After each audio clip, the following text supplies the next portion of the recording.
still need something else. Thank you very much. Thank you. Maintained good relationships with the Kiwanis Club over the years, and now they are showing that that's true. We're here today to look at the history and some of the more current affairs of the Park Forest Commission on Human Relations. That body had its start back in 1951, considerably due to the work of such people, some of whom are here today, and others who are not, as Harry Tashima, Shirley Wheeler, and others. We'll get into all of the details about that, and then we're going to carry on the story of the Human Relations Commission pretty close right up to the present day.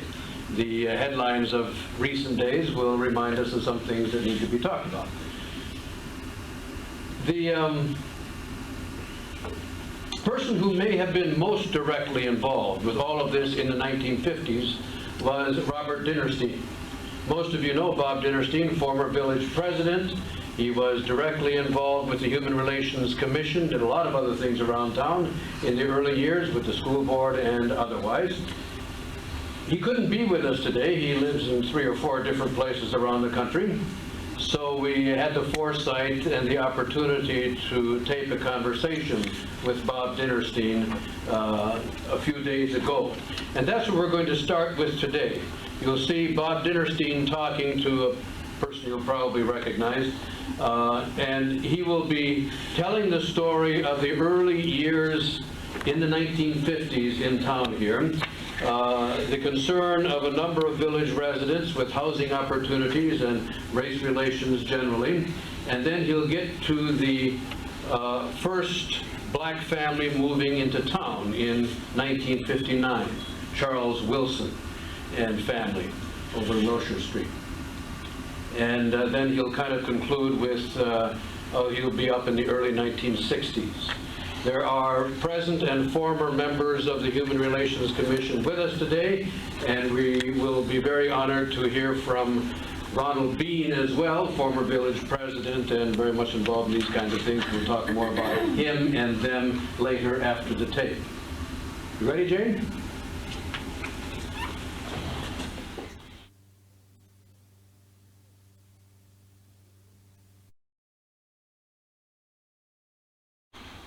We are joined today by several people who had a role both in the early years in establishing and participating in the Commission on Human Relations, starting back in 1951, and others who were on the Commission in later years in the 70s and even some today in the 80s.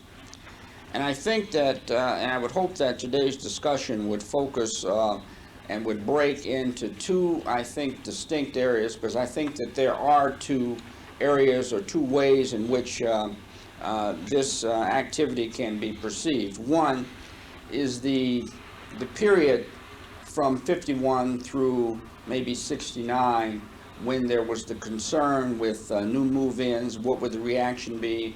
Let's not have a Levittown, let's not have a Cicero, and the kinds of activities that you heard Bob Dinerstein relate to. The second part, I think, takes up with another point that Bob Dinerstein made reference to, is the concern about clustering. And I believe that the efforts of the Commission on Human Relations and the efforts of the village shifted focus after a while and began to focus on the issue or the questions of clustering to this present date. And I think that the reports in the newspaper last week about the Supreme Court, the U.S. Supreme Court, declining certiorari on the petition of the realtors to appeal from a decision of the Federal Appeals Court is in that vein. We're joined today by Fran Naughton, who's been a park forester for over 40 years. She's a former member of the Board of Trustees of the Park Forest Library, and she was the first secretary on the Commission on Human Relations. Fran Naughton. Tony Scariano, Sr., who's also joined by his son. He's still here. Oh, yeah, he's the right. Who is also, would be, both would be able to give a perspective.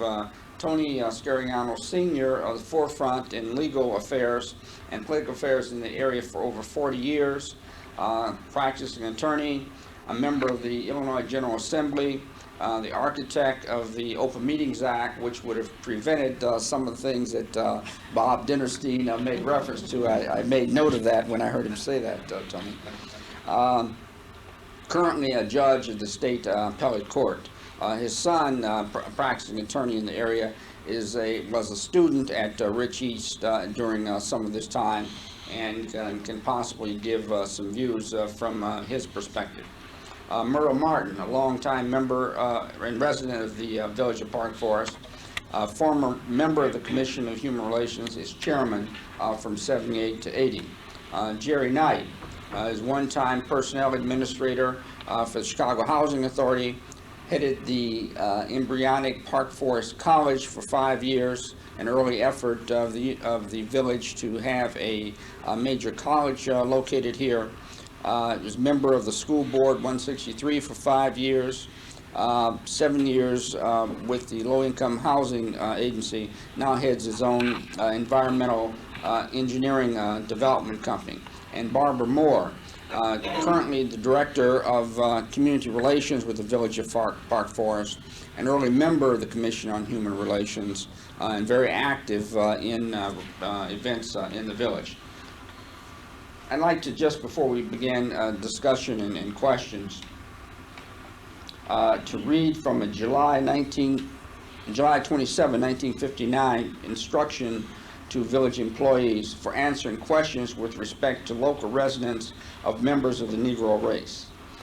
These instructions have been issued with the approval of the village president and every member of the village board. And it goes on to state that the Constitution of the United States and the state of Illinois established that there can be no question as to the policy of the village government in the event that a Negro family should make its home in Park Forest. However, in view of the questions sometimes addressed to village personnel by individuals who are disturbed by rumors they have heard, this short statement has been prepared as a guide in replying to these inquiries. It is probable that a variety of opinions on this subject are held by the individuals who make up the staff of the village government. It is important to remember that as public servants, it is absolutely necessary to support the policy of the village government, even though it may not conform entirely with personal opinions. The village government must extend equal services and protection of the law to all citizens without any discrimination between them. The village government neither encourages nor discourages the residents in the village of members of the Negro race. However, the village government carefully investigates all information which reaches it so that preparations can be made to avoid any undesirable incidents in the event that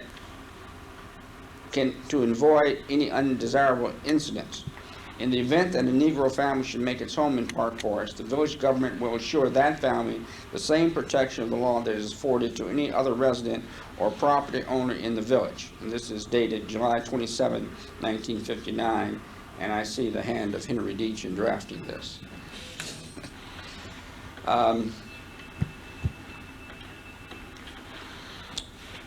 Questions?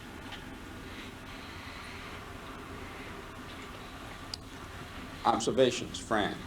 You were there when the first commission began its meeting.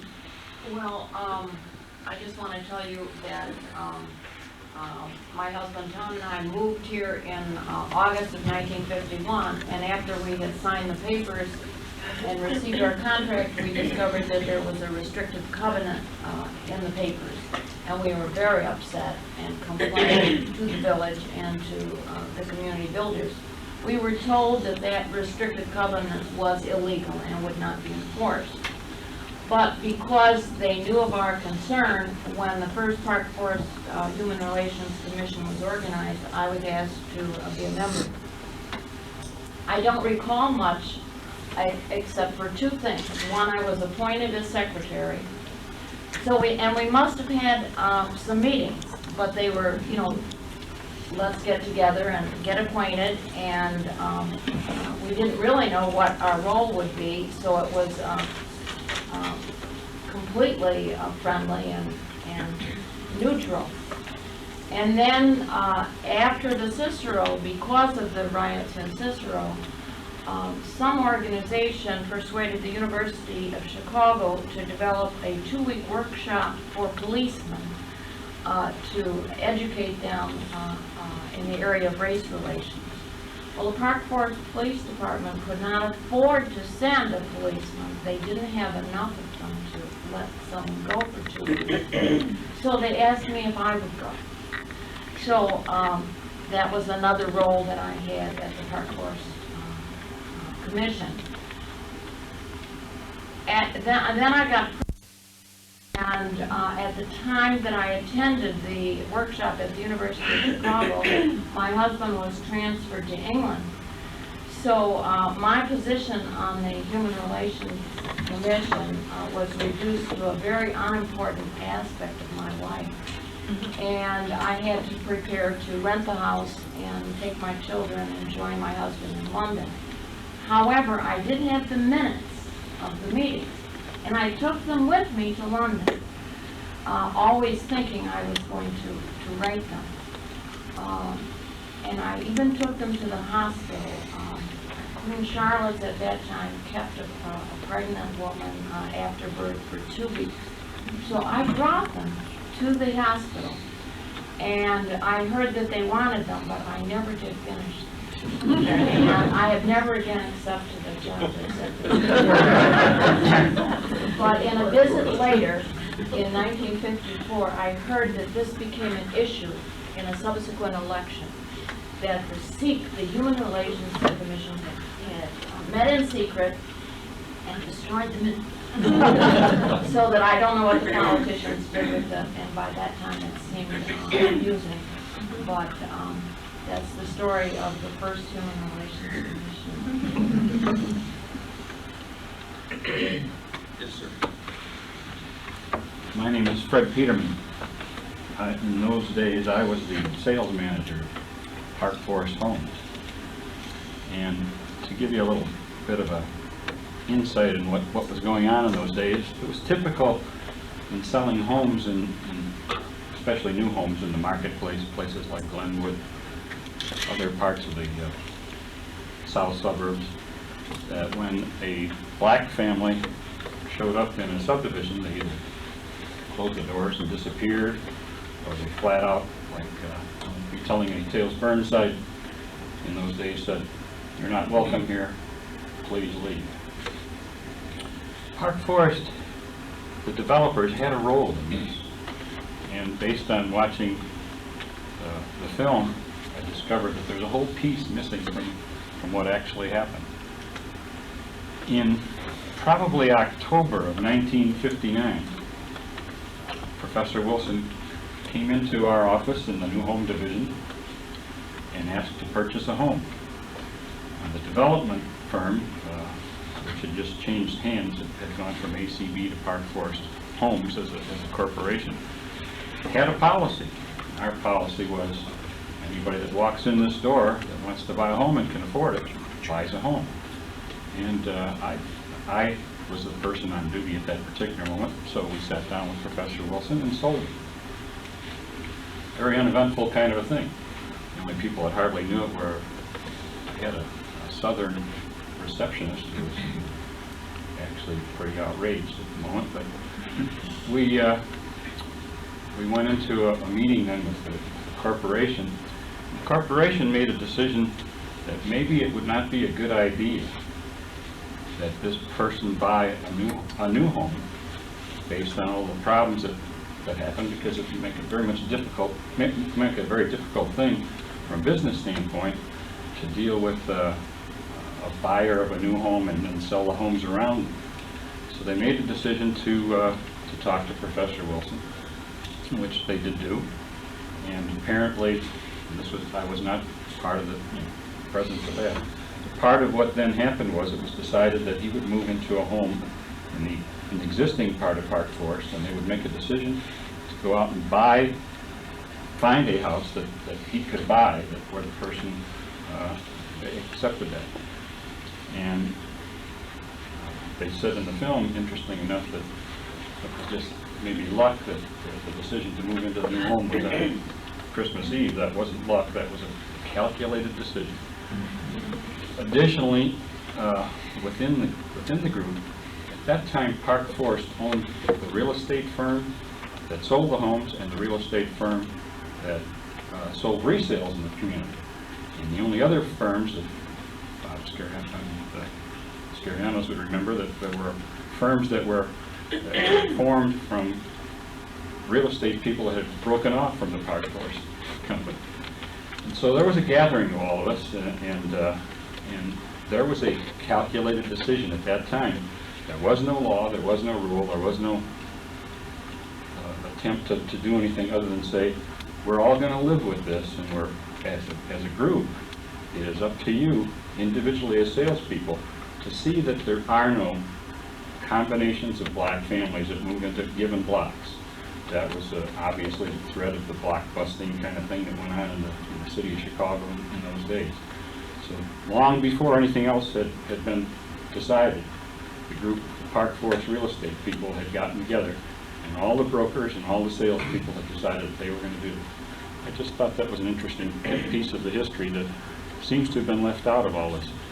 It seems that there probably were a number of things going on at the same time, and probably looking at it from a distant vantage point, probably the most significant thing that was going on is the fact that it was a new town, that you didn't have old established patterns, you didn't have old established power brokers who were strong enough to make things not happen.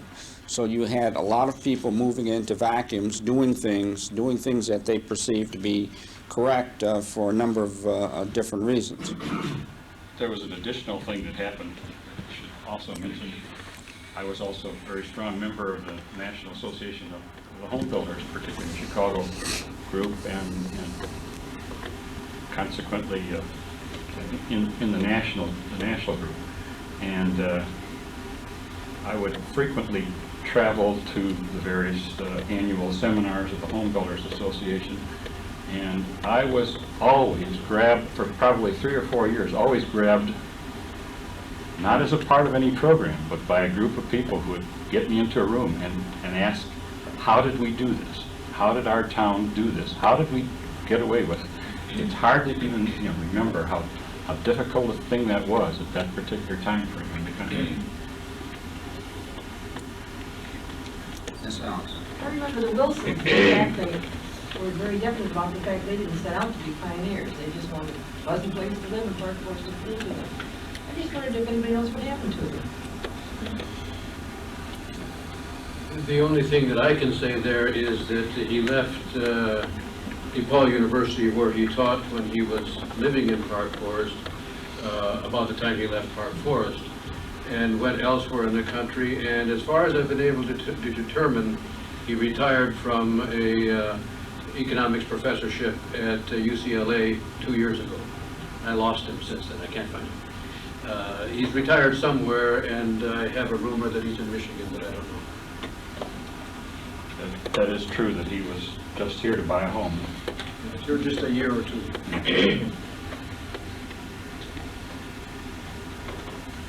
Yes, sir. About that time, Jerry Knight, I joined the academic staff at the University of Chicago, and of course we were steered to Park Forest as well as Hyde Park as a very convenient place to live, being on the other end of the IC. And I had been very active in matters of community integration in South Shore, where our main strategy was to stop the block-by-block tipping that was that happened throughout the city of Chicago. Our main strategy was block groups at that time. I ended up being chairman of the block clubs of South Shore. And I had also had previous experience with the Hyde Park Community Conference in Hyde Park. The University of Chicago played quite a role in training people for this. And we would have, we'd be explaining to people that what we were most interested in was making sure that the new move-ins would keep up the standards of the area. We're not interested in blocking minority groups from living in our community. I found one of the women was telling her people that, of course, what we're doing here is we're keeping out the blacks. And I explained to her, I said, weren't you listening to me? She said, well, I heard what you said, but I knew what you meant.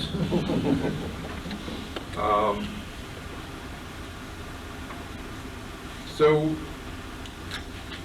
I have been concerned myself in kind of monitoring the progress we've made in Park Forest. I've felt very grateful that we have been using interventions that have worked, that we indeed represent a model for the entire south suburbs, and that we seem to be facing a whole new situation in the south suburbs over the past 10 years. If you look at the statistics of the changes that are taking place all about us, you can see that we have 3 communities that have clearly tipped, and where the whites have are almost gone. We've always kind of studied under what conditions a community does tip, and there is no rules about this. One of the important things I think in Park Forest that has kept us stable is that we have had excellent schools, and I've been very interested in evaluating. A couple of years ago I did a kind of an effort in response to a lot of friends of mine who said that they weren't going to move out of Park Forest because they were concerned with the percentage of blacks in the schools, although at the time we only had 12% of the total population that was minority. We had 50% black in the school district. And right now we're faced with Rich Central, which is set to have between 70 to 80% black. And but we also have a bipolar school system, essentially, where some students are doing beautifully and others are not, and that affects I think the housing market situation. I'm kind of interested. While I don't see Park Forest in any danger or coming anywhere near tipping, I have noticed that just in recent last couple of years, there has been almost a doubling of the black community, which is not represented by any of the previous years. We would go up between 12 and 18%, and then back down to 12%, and suddenly we're at 24%. So I'd like to hear some other people comment about that. Before we get to that, maybe I'd like to ask, back on the broader subject, I'd like to ask the judge what was happening in the General Assembly at that time? What kind of feedback or pressure did you have in Springfield? There were a few of us who were white, and then the entire Black Caucus sponsoring freedom of residency bills, which were known as open occupancy bills then. Ab Nickfa, who's now, of course, the chief judge of the D.C. Circuit, was the principal sponsor of open occupancy legislation in the House. And Ab, for those of you who don't know, Ab was a state representative in those days from the Hyde Park, South Shore district. We passed it in the House handily. We found out later that we passed it because nobody knew what open occupancy meant. They thought it was a pretty democratic sounding title. And some of them thought it had to do with access to freeways. In fact, I had a pastor tell me he was in favor of the open occupancy bill, thinking that it was freedom of using expressways a little bit more handily than he had been accustomed to. It went to the Senate, and the realtors were ready for us, and they snatched it. We had always talked about freedom of residence, open occupancy of park forest, always wondering, those of us who were interested, why, with practically all federal money being involved, that we had no blacks, we had no Orientals. It was just a simply completely white community until the Unitarian group that was referred to a while ago got interested in doing something active. And it was the Tashimas, the Wheelers, the Elkises. The Elkises were very prominent in the labor movement. A good many others, mostly labor people and Unitarians. It was the Wolf family that sold the house on Wilshire. And they engaged me to handle the sale of the property when they were ready to draft a contract and to go through with the deal. For a long time, they weren't selling, until finally Chuck Wilson was brought to them. And they came to me and asked me if I would mind moving out of the deal because it was a black family that was going to come in. And they thought it would hurt me politically. This was a group of my supporters, very active supporters who worked very diligently in my campaigns. And I said no, that I was interested as much as they were, and I was not going to sponsor open occupancy bills in the legislature and then move away from a deal when one was presented to me. Well, we did go to the Human Relations Commission, and they did a superb job. There's absolutely no question about it. It was planned for coming between Christmas and New Year's because we thought that that would temper feelings, that maybe the spirit of the holiday season would descend upon everybody and make it an easier transition. The Human Relations Commission went to work, and as I say, they did a marvelous job of acclimating first the people who were more readily affected because they were closer to the house, and then spreading it out. There was a group, and I'll never forget the name of the self-appointed leader, Herschel Ward, I think his name was, a big show. I hope he's not here too. But Herschel Ward was the person who was quoted in the papers about we're not going to let their children play with our children. We'll shun them, we'll boycott them. My son, who's here, got a lot of flack he was in elementary school at the time, 1959, between Christmas and New Year's. Incidentally, getting some flack from his own teacher. He can explain to me a little bit more about that himself. My second son wasn't torn, or he'd be involved in it too.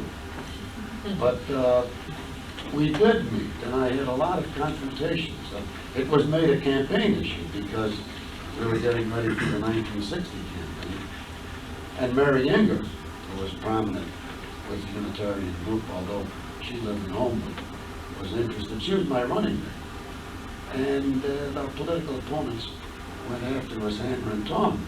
And I remember every political campaign meeting being faced with questions by hostile constituents, because at that time our district was all of Rich Township, Bloom Township, Calumet Township, and Thornton Township, pretty large area. And a lot of circulars were circulated against Mary and me as to our part in this. And I remember being confronted with very hostile questioning by people, not only in Park Forest, but not so much in Park Forest, as much as in Calumet City or other completely white communities. And I remember that one of my stock answers was to the question that we're going to lower property values. And this was really the most common question that we faced, that you're going to lower property values. And my stock answer was that I know from history that Jean Dusable was the first resident in Chicago. He happened to be black. And history doesn't recall that when the first white family moved next door, that property value zoomed. And we had a lot of those confrontations. And incidentally, a good article was written for Progressive magazine. Very few people know about it. But the title of it, and a very favorable article. The title of the article was Integrity in the Suburbs, very largely about the way Park Forest handled this movement. And we did become the role model. And I never did cease to get flags, Mr. Peterman, from the realty groups, not the Park Forest owners. And I think you were referring to Park Forest owners a little while ago, who had a very solid and an excellent role in the whole affair.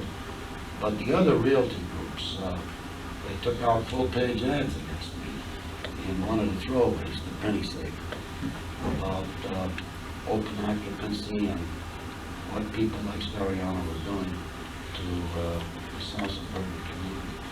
But my son can tell you a little bit Tony, more about what was it like in school during that time? I remember knowing that I was probably in for trouble when my father would get anonymous mail asking how he could sell out his community for a mere 30 pieces of silver because he was the attorney on the real estate transaction. I can recall vividly in the 8th grade at Westwood Junior High School the current events part of the social studies course where my fellow students would get up and talk about current events. And on a particular day after Christmas recess, the teacher was very upset with 4 or 5 students who recited, who only talked about current events in the national scene or the state scene, and wanted to know why nothing was said of Park Forest, and manipulated this group of 30 students into sharing what they had obviously heard at their breakfast table about how property values were going to go down and how schools would be made insipid by the presence of members of the African American race, and did a fairly good job of I think, fanning what was obvious prejudice and racism among some of the colleagues that I had in 8th grade class. The point where I was extremely troubled by it, tried to argue to the other side, not being very well equipped to talk about this. She did make a point of going to class that my father was associated with. And I can recall that she apologized to me the next day in the principal's office as a result of, I believe it was Gail Christopher, who was on the Board of Education at that time, closing ranks and making it quite clear in the school, and programs for information disseminated in schools as a result of it. But most of my friends who were in that area, Herschel Ward's daughter and I happened to go to class together, as a matter of fact. And, some pretty ugly things said. And I cannot remember any other significant aspect about that incident once it died down, other I had met the Wilsons. My father brought me over to their house and became friendly with him. Until I was in Rich East, my freshman or sophomore year, and an AFS student was brought in, an exchange student from Kenya. And most of my classmates saying that their father said it was all right because he was from Africa. And it kind of couldn't quite figure out exactly what the difference was, but that's a thumbnail sketch. By the way, I think the fellow's name was Rowald too. Yeah. Oh, yeah. That, I don't want to necessarily pull away from the discussion of that point, but as I said, I think both in Bob Dinerstein's discussion and certainly my observation of the whole subject, it seems to fit into two areas. One up to about 71 or 72, when the village began to tail off in its efforts to work to smooth the move-ins. I know when I moved in '69, no one talked to my neighbors and no one talked to me, and I felt bad about it later. I didn't get But beginning in about 71 or 72, people, I think, were pretty much well, not enamored of the idea, but tolerant, don't bother me, and I won't bother you. And then began the shift or the transition in what was then known as Beacon Hills. Beacon Hills began to experience some transition and some difficulties, and that was of concern because the children from Beacon Hills go to 163 schools. And as the problem with Beacon Hills began to be somewhat worked out, Kaufman and Broad, a developer of housing that would qualify for financing under then federal programs, undertook two developments at the same time. They undertook a development in Richton Park. I don't remember the exact name of it, but it's off of Sauk Trail, just to the north of Sauk Trail, west of Governor's Highway. And they undertook the development of Forest Hills, Forest Heights, that's it. Boy, I tell you, the mind goes quickly. I don't know. I think it was Applegate or Applewood, something. Basically identical homes in terms of design, but the construction had a few more amenities in the Richton Park homes, notably of which was paved driveways on the side and street lighting and a few other things. The exact same home in the Forest Heights section of Chicago Heights, without driveways, without other amenities, and two distinct public relations selling techniques for the two similar housing developments. The one in Richton Park was targeted toward whites.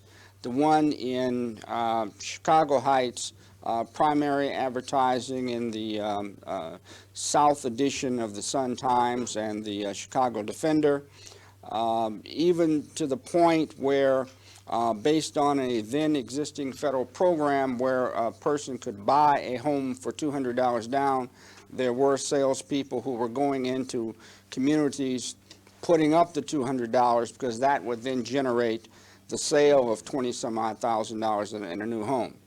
That created, I believe, the next round of attention because of the overnight sweep for that section becoming all black, the resulting pressure on the school district, and that again brought attention by the Human Relations Commission in Park Forest, which sponsored in '73, I believe, a responsible housing day, and out of that there were new initiatives undertaken by the Village of Park Forest. And I'd ask Myrtle Martin if she could talk about some of that, what was happening with the Commission on Human Relations at that time.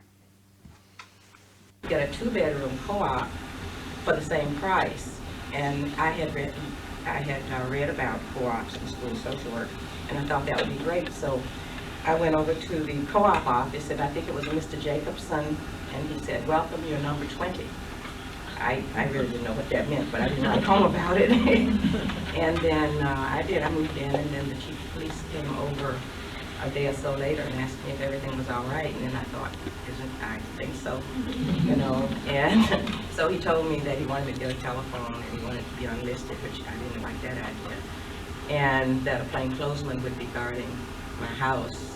And I don't know if it was youth or what, but it really didn't bother me at all, and there were no incidents, and everything went very well. And I later got married, had children, and became very active in the community. And as Ron is saying, I don't remember much about race relations or anything else up until around the time he's speaking of. At that time, I was active in the community, and I was not on the commission at that time, but I was involved with other citizens who were interested in what was going on in Beacon Hill, because I remember distinctly listening to the advertisements for housing on all the traditionally black stations, or the stations that they felt that black citizens would be listening to. And in fact, that's exactly what happened. That Beacon Hill changed from 100% probably white to black in a matter of a year or two, and had that impact on the one school that Park Forest had in that community. And we were discussing, I think it was Project Interchange, was maybe what it was, and we had meetings and talked about busing and integrating the students from the Beacon Hill School into the rest of the schools in District 163. And it just so happened we did that, and at the same time I was moving into a house on Berry Street in the Lincolnwood section. And actually that was the first time there was an incident that I felt personally. We got a letter stating something to the effect that we were moving and were not welcome on what was now Blackberry Street. Well, at the same time we got that letter, other neighbors who knew about it did come over to make us feel welcome, and brought cakes and whatever. And everything worked out okay, and nothing else happened. And then a few years later, I worked with a project that was funded by HEW to assist in the integration project, and I was helped write that proposal, and it was funded, and I directed that program for a couple of years, and I thought we had some impact on the integration of the school, integration of the school system in District 163. And then some years after that, after I went back to work, because I didn't work there for a while, I was a member, chairman of the Commission on Human Relations. And at that time, we were very active in just what we've been reading about in the paper, testing and auditing, and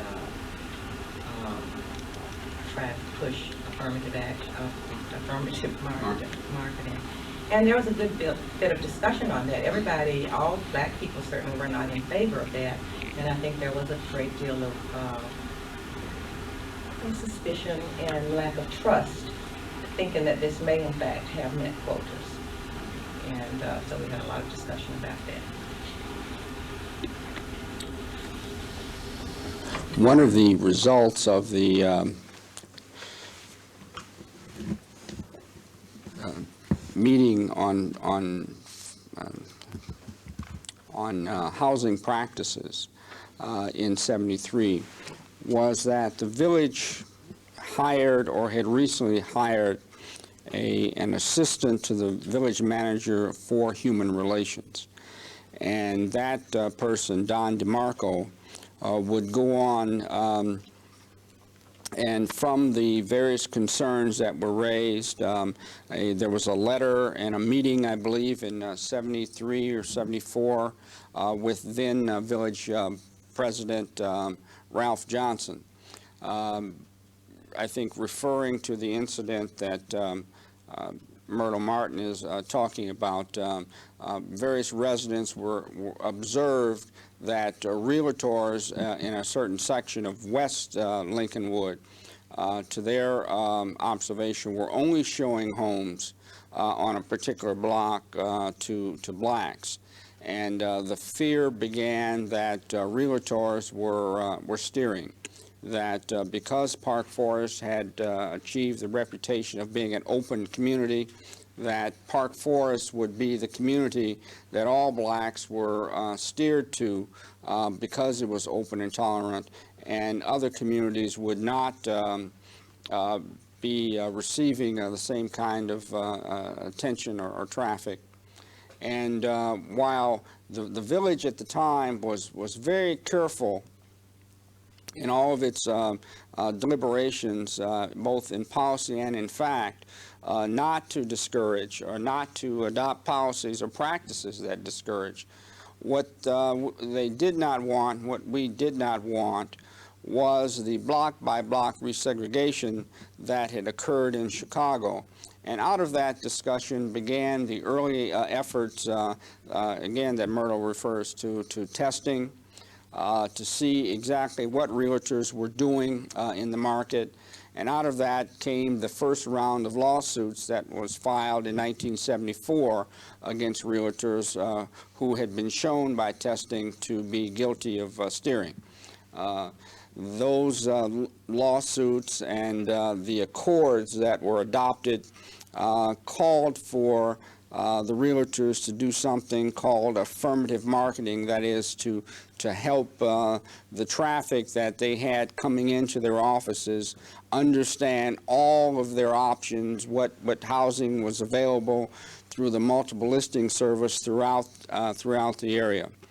Not only did Park Forest engage in this, but there were other fledgling efforts in communities surrounding us, both in Park Forest South, now University Park. These efforts went on in Oak Park, in Bellwood, other communities that had expressed a willingness to be open. At the same time, the village wanted to make sure that unnecessary pressure was not put on the any particular community. Out of that evolved into a more elaborate efforts at integration maintenance, affirmative marketing, and I'll ask Barbara Moore, who is the current member of the village staff detailed to work on these, to talk about some of the efforts beginning in the mid to late 70s, and talk about the multiple listing situation on Apache Street, which resulted in the Supreme Court action this past week. I first wanted to dovetail into what you spoke of, Myrtle. And we moved into the village in 1974. And it was interesting because we were looking at a house on Berry Street. I didn't know Myrtle at the time, but my brother and sister-in-law had just the year before that bought a home in Glenwood. And someone who knew Myrtle and knew my sister-in-law let us know that we should be careful not to be steered to Berry Street, and we heard that was being called Blackberry. So my realtor was not showing us, our realtor wasn't showing us many homes in other parts of Park Forest. So unbeknownst, I mean, I really didn't know much about any of this. We just were moving for the same reason whites move, and that is for good schools. But we thought, well, we'd take this into account, and I got out one afternoon on my own house hunting, and all of a sudden, and our realtor had told us we couldn't afford West Lincolnwood. This was Berry's and East Lincolnwood. All of a sudden, this house appeared that was only $1,000 more than the house that we had seen on Berry. It was a few feet bigger, and it was in walking distance to the train, which meant we didn't need to buy a car, so it was indeed quite affordable. And after we moved into the home, we found that our neighbors, white neighbors across the street, had been shown that home a year before we had been shown the home. The point is that the realtor very quickly found that home as I got out and started looking on my own, and they found that I was looking on my own, and it's fascinating for me to finally tie all of that together, because years later I was really involved with the League of Women Voters and not on the Commission on Human Relations, that we discussed the issue of integration maintenance, and it was a very difficult subject for us to deal with because we didn't know. There was the concern that it meant quotas, and when we were assured that it didn't mean quotas, the League continued with the support of those programs. And that led to a job part-time at Village Hall, working with the Community Relations Department. That I happened to be on the staff about the time that the lawsuit was, that you've all been reading about recently, was filed. And basically what had been occurring was we felt that, or knew that there, on Apache Street and Eastgate, there had, the last few homes that had been sold had only been sold to blacks. The village has sold homes to the South Suburban Housing Center and on Apache Street, and they had bought them and rehabbed them. And when they listed the property, knowing of that concern, they listed it with an affirmative marketing agreement attached to it, and they did find a realtor who was willing to abide by that agreement. And that agreement merely said that he would do a special outreach to the underrepresented group, which in this case were whites, and that was not to exclude black traffic whatsoever. But you wouldn't advertise only in the Defender. You'd make sure that you were advertising in a publication, for instance, the Tribune, that would reach all home seekers. It would not exclude blacks, and it would include a broader audience of whites and make them aware of those properties. And the realtors balked at that, and even though the listing agent agreed to do it, and they took him. What was his name? Matlock. Yeah, Matlock.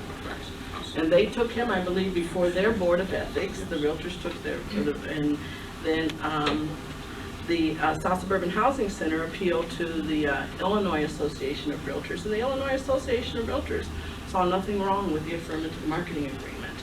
And but the realtors refused to put the homes in the multiple listing service, saying it was reverse steering, and that they felt liable and they weren't going to do it, and they didn't do it.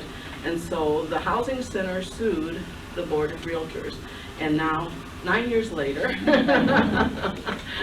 we're finally, hopefully, through with the case, and the court did find in favor of affirmative marketing. So that is what the fair housing law is all about. It's about opening options, and the idea, as I said, is to broaden the traffic and have demand from all groups for housing. As an aside, and it's not such a small aside, but it seemed to not get as much press as the other, as the affirmative marketing issue, the realtors felt that this was an opportune time to sue 9 communities who had fair housing, provisions of their fair housing ordinances that they felt interfered with their ability to do business in those communities. So they sued Park Forest and 8 other communities. Park Forest, Glenwood, University Park, Oak Park, No. Bellwood, Richton Park. Park, It's all southern. Bellwood. No Bellwood. No what? No, Okay. Blue Island. I don't know where we are in our Hazelgrass. Right.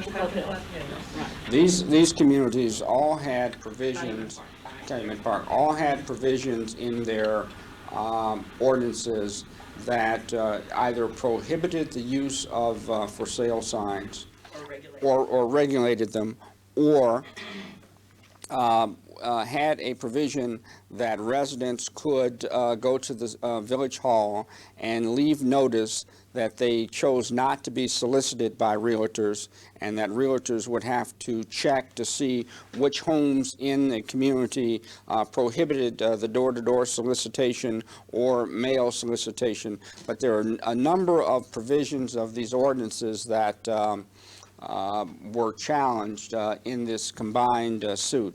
I believe it first went to trial before the federal district court in the 80s, in the mid-80s.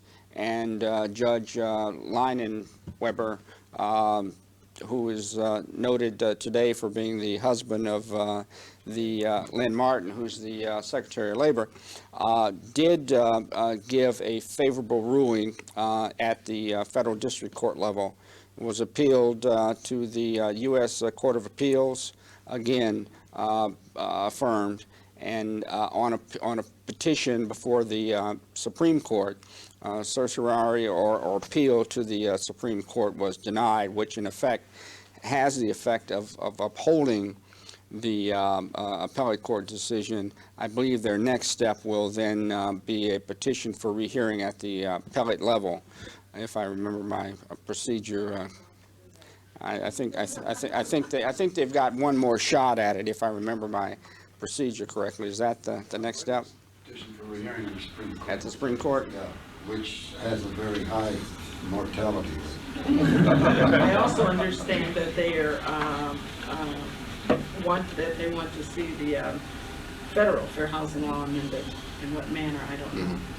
But each time that they've heard this, they've lost more ground. Well, the important thing, I think, for us here in the discussion today is to see the continuum, both in terms of the outreach that the village began in 1951, how the outreach has shifted, because I think the village is still involved in outreach, and how the outreach shifts because of the nature of the problem or the concern shifts, and that the outreach today is a lot more sophisticated, a lot more costly, keeps a lot of lawyers employed, which is... Don't knock it. I'm not knocking it. I'm not knocking it. I'm just The judges employed. keeps judges employed. But I think the important thing is that at every point, the village has done, for whatever the reason at the time, whatever the reason, and the reasons vary, the village has done the right thing. It didn't start off to integrate the community, but made very clear, as I read in the 1959 memorandum to village employees, that they would not countenance any violation of the law, that they were not pushing a position, but if confronted with a circumstance, the federal and the state constitution would be upheld. That was novel in 1959, very, very novel. We were having riots. You had the, to put in perspective, you had the federalization of the National Guard in Little Rock, Arkansas in '57, only 2 years before. You had about that time in '59, you had a all-white jury in Mississippi refuse to convict the obvious murderers of Emmett Till. So Wasn't the guard called out in Cicero? this was in '51. The Guard was called out in Cicero. The Guard was also, I think, called out, or the city of Chicago had another terrible riot on the southeast side of the city in public housing in the Deering area, where they're now going to pave it over and make an airport out of it. But there was a very terrible riot there. So for a lot of different reasons, yeah, Marquette Park had serious riots in the city. For a lot of different reasons, the village did the right thing, and the village has continued, I think, to do the right thing. The emphasis has shifted. The problem is different, but I think it's important to come together like this today and any other day to talk about what has happened, how we got where we are today, so that there is better understanding, so that a lot of the misconceptions can be laid and put aside, because it's only through the learning process, the talking, that there's a greater amount of understanding.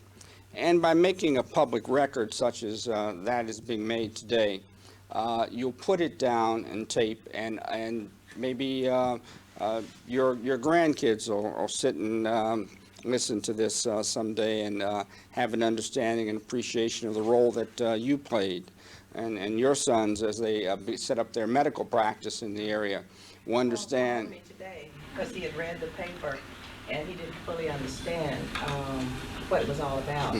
And I explained it to him. In fact, we spent a good deal of time talking about it. It's important because many of our children do not understand the role that was played, the things that we went through or that our parents went through, so that the things that they take for granted are available.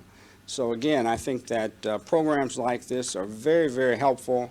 They make the record, they spread the word. I'm appreciative of being invited by Doctor to participate today, and I would hope that you would find a new and different focus for this and other topics, so that the record can be made and kept.